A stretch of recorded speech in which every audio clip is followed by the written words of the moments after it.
Hey everyone, Simon here. Apologies for the late update. I told you I'd have something for you about by Tuesday. It is now, well, it's Wednesday, so it's a day or two late. Anyway, let's dive right into it. So I've actually, before we dive right into it, let me tell you something about what's happening in the world.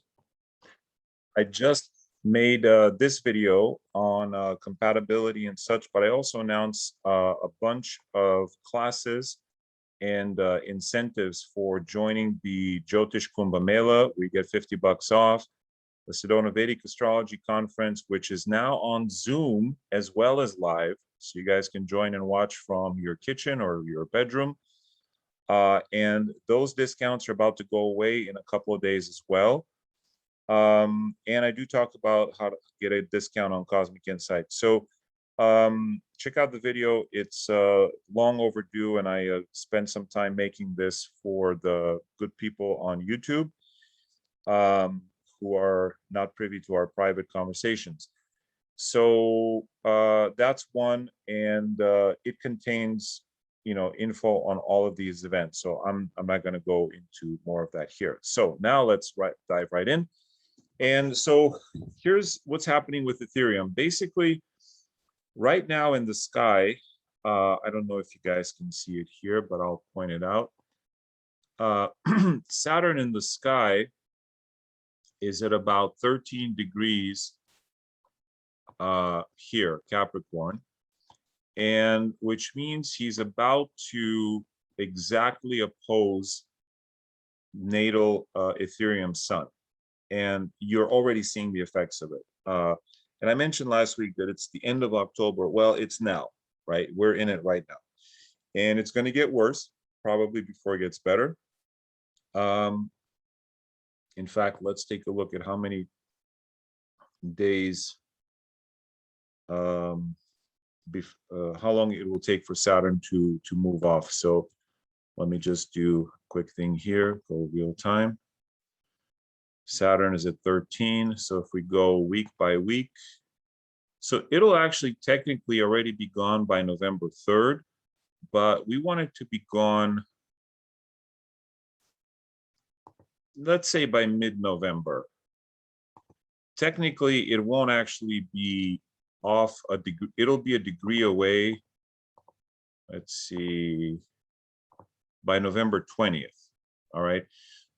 So in essence, it's the end of this month. It's right now that Ethereum is facing this opposition, which is almost always a bad thing.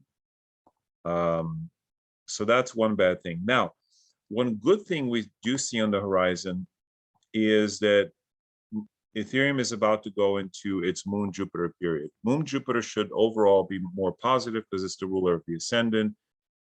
Jupiter will be here by transit. It'll be opposite its natal position. It'll be in the second from the moon, which kind of creates a nice a yoga there. So overall, this should be very positive. So I'm expecting starting January of next year, Ethereum to really start moving up and meeting my prediction of, 10K or higher. My conservative prediction is 6 to 8K. But I think Ethereum could go above 10K, before the end of the bull run, which we think is sometime in April. So, so that's that's good, and you should probably have some Ethereum before January of next year. So we are seeing a dip. We're going to see, I think, a further dip here in the next couple of days. You can, whatever you choose to do with it, that's up to you. All right, so that's Ethereum. Now, this is not the full picture, but Nadia's prediction about Bitcoin's movement was that it would go up, it would get close to or reach 70K. Now, it didn't reach 70, but it got to about 67, 68, almost 68. And then it would come back down. Now, it's actually done that, and it would come back down in the 50s. So far, so good. the final part of her prediction was that it could come down as low as the low 50s, even slightly below 50. Okay, so that's still in the works. So far her prediction is tracked absolutely correctly. She made it when Bitcoin was 61K. It went up to 68 as more or less predicted. She felt it could go all the way up to 70 possibly. And then that it would come back down and reach the 50s, which it has. And she is saying she feels it'll reach the lower 50s, possibly even 49K. All right. Now, judging price by a Prashna is very delicate. And so, you know, anybody who's able to do that, I give them props. And so far this has been okay. Let's see how it plays out. And I'm saying that because Ethereum tends to follow Bitcoin, right? So if Bitcoin hasn't, you know, hit its bottom yet, then Ethereum hasn't either. But in some ways they're separate because the Bitcoin chart is having more support than Ethereum. Ethereum is having this nasty opposition now, so it should fall more.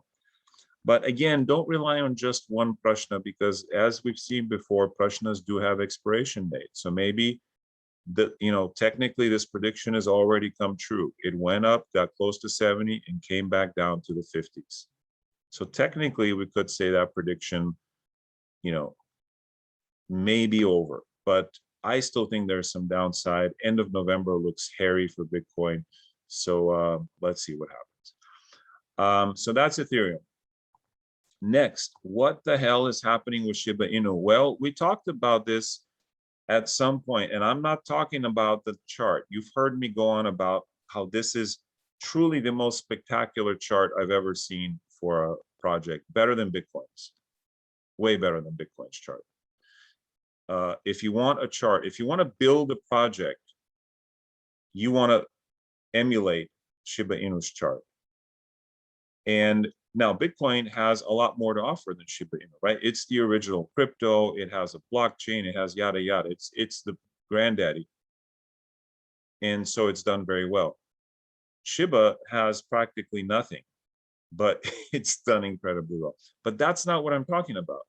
What I'm talking about is Jupiter's transit over Shiba Inu's Heart of Fortune. Guys, this is what we call a lucky month in the Lucky Times app.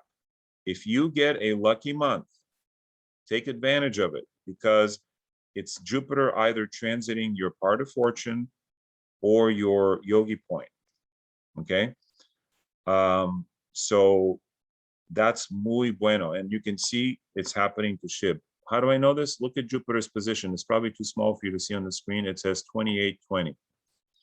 So I believe I mentioned this a class or two ago. Hey, guys, Jupiter's touching Shibas. So this bull run, this thing still has legs. I remember saying that. This thing is still gonna go up. Now, when is this over? This is over around November 19th. Jupiter will move. Okay. So I'm expecting before November 19th, Shiba's price to come down. All right. This influence of Jupiter over the Heart of Fortune of Shiba, which is a rare once every 12 years event, right? Once every 12 years. That once it moves, the price will go down. You know what we should do, guys? Those of you who have reliable birth charts, we should find those who have a Heart of Fortune in Aquarius, because Jupiter is about to cross there now. So we should see which projects have a Heart of Fortune here, and very easy to predict a pump for those coins, right?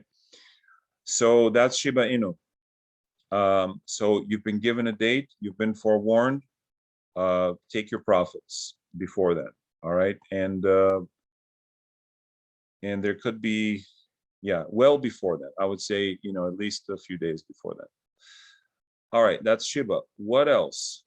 Let's take a look. Oh, there was a question. The founder of Twitter said that the USA will undergo hyperinflation. Hyperinflation is, well, you can look it up. it's a lot of inflation. And I did a Prashna on this. Is hyperinflation happening or will it happen? Because he's saying it's already happened. It basically means a stratospheric rise in prices and so forth, a pump, a bubble kind of thing in terms of prices. So let's just go through this chart and see what this indicates. Now, this is a genuine question on my part. You could see the moon is in the 11th house, and it reflects that the question is genuine and answerable. So first of all, let's see what are, well, the moon is, let's start with the moon. It's in the 11th house exalted, which indicates an excessive condition. It indicates an exaggerated condition. Further to that, it sits with the North Node Rahu, which even further exacerbates this exaggeration. So are we already in an inflation period? Absolutely, yes. Now, it is also exactly aspected by Jupiter. You could see 28 degrees. This is an exact aspect. Jupiter here happens to be the lord of the 9th house and the 6th house, which suggests that the labor markets or the laws will actually help to stabilize this inflation. Jupiter is a stabilizing influence. Without this Jupiter, I would say this inflation is likely to start careening out of control. But because of the Jupiter and a positive Venus aspect, the lord of the 11th, it looks like it's like a car going faster and faster, but the road is also getting wider, and you're still able to steer it and control it somewhat. All right, so that's the moon. But now let's take a look at which houses do well here. Let's look at the second house of the treasury.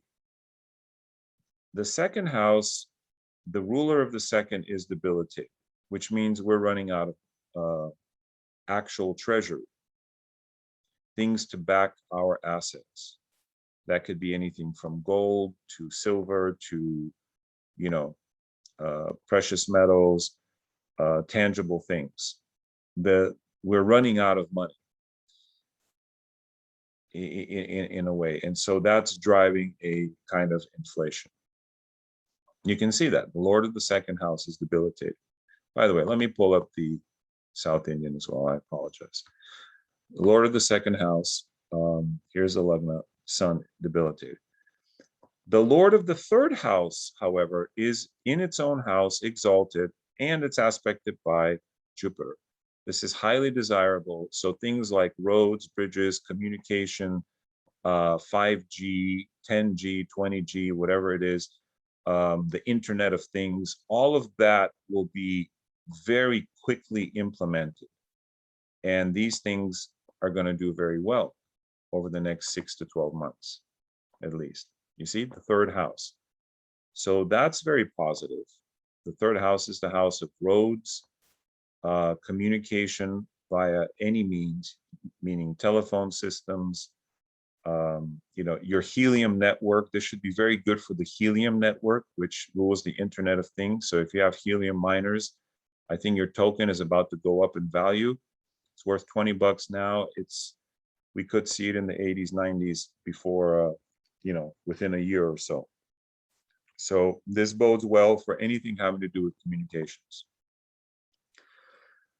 This is a Prashna for the United States, mind you, but what happens in the US tends to affect the rest of the world. All right, what do we have for the fourth house? Fourth house is the state of domestic happiness. We have two malefics here, one debilitated, so we're not going to be a happy bunch. Furthermore, Saturn aspects. The fourth house is also the housing market. Now, Saturn, Sun, Sun, Mars, Mars is combust. It indicates that the government, the 10th Lord Mars, is unable to help with these domestic issues. They're going to be unable to solve a lot of these domestic issues having to do with home ownership, with rents, with wildfires. The fourth house is also the actual land of the country. Droughts will continue, even though there's a lot of rain coming down in California at the moment. This indicates further drought. 3 dry planets hitting the fourth house. So that's not bueno. Extreme droughts, actually, in a dry sign. And the ruler of that house with the nose. All right, let's look at the fifth house. Fifth house is children and education. That having Ketu here and its Lord combust again does not look good. Looks like children may get sick. This is not good. Sixth house of work and employment. Sixth Lord is debilitated. People are not going to want to work or not be able to work. It's just that simple. So there'll be a shortage of employees. Now, the seventh house, why am I going through this methodically? So you can kind of see what the future of the United States is going to be, both financially and from other perspectives. Seventh house is very strong with the Lord of the seventh in the seventh and Jupiter. Unfortunately, that rules our enemies.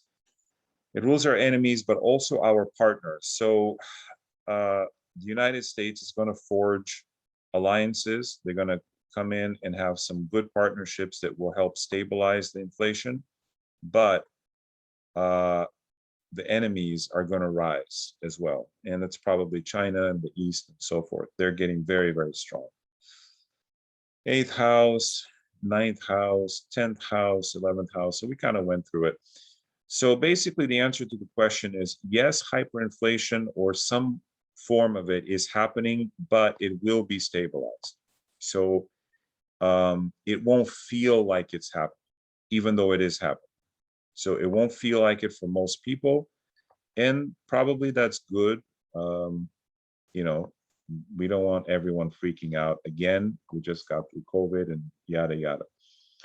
So yeah, so that's it. That's it for today's update. Hyperinflation, what does that have to do with us in crypto? Well, having some of your assets in non-inflationary, have some of your wealth in non-inflationary assets is probably a good idea. So we're all here. That's why we're in crypto, and we'll watch this unfold.